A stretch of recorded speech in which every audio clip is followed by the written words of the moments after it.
নমস্কার, অ্যাস্ট্রো রাজু চ্যানেলে আপনাদেরকে স্বাগত। আপনাদের সাথে আমি রাজু। আলোচনা করব 1 এপ্রিল থেকে 7 এপ্রিল এই সপ্তাহটি মীন রাশির ওপর কী ধরনের প্রভাব আসতে পারে। এই সপ্তাহে চন্দ্রমাকে গোচরে ধনু রাশি, মকর রাশি ও কুম্ভ রাশিতে ভ্রমণ করতে দেখা যাবে।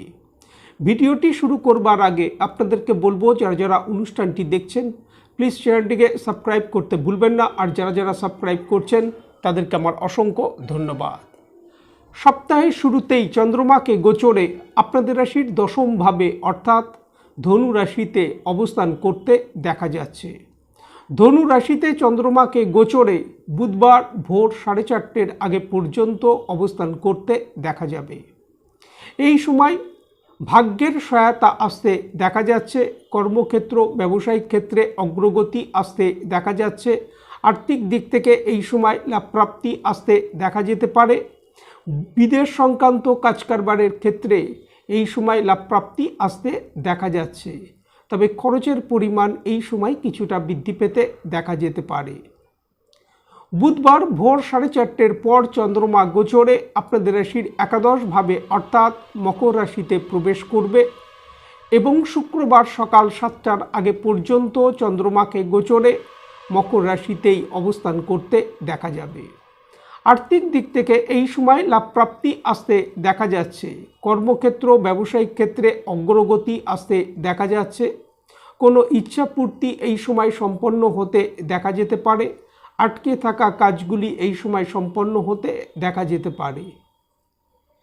শুক্রবার সকাল 7টার পর চন্দ্রমা গোচরে আপনাদের রাশির দ্বাদশভাবে অর্থাৎ কুম্ভ রাশিতে প্রবেশ করবে এবং সপ্তাহের শেষ রবিবার প্রায় সকাল 8টার আগে পর্যন্ত চন্দ্রমাকে কুম্ভ রাশিতেই অবস্থান করতে দেখা যাবে।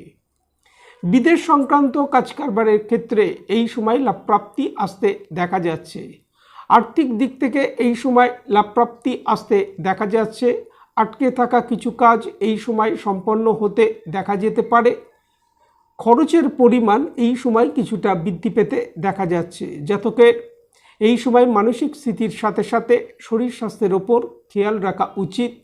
ক্রোধ, জেদ এগুলো এই সময় বৃদ্ধি পেতে দেখা যাচ্ছে, যার কারণে যে কোনো গুরুত্বপূর্ণ সিদ্ধান্ত নেবার ক্ষেত্রে কিছুটা সতর্কতা এই সময় অবলম্বন করা উচিত। দাম্পত্য জীবন, প্রেম পূরণের ক্ষেত্রে এই সময় কিছুটা অ্যাডজাস্ট করে চলা উচিত। বিদ্যার্থীদের বিদ্যাক্ষেত্রে এই সপ্তাহে ফোকাস বৃদ্ধি করা উচিত। শরীর স্বাস্থ্যের ক্ষেত্রে ইএনটি রিলেটেড কোনো সমস্যা, হাই বিপি সংক্রান্ত সমস্যা, পেটের সমস্যার প্রকোপ এই সময় কিছু কিছু ক্ষেত্রে আসতে দেখা যেতে পারে। এই সময় প্রত্যহ ভগবান বিষ্ণুর যদি আরাধনা করা যায় তা থেকে যথেষ্ট লাভ প্রাপ্তির সম্ভাবনা। আজ এই পর্যন্ত। নমস্কার।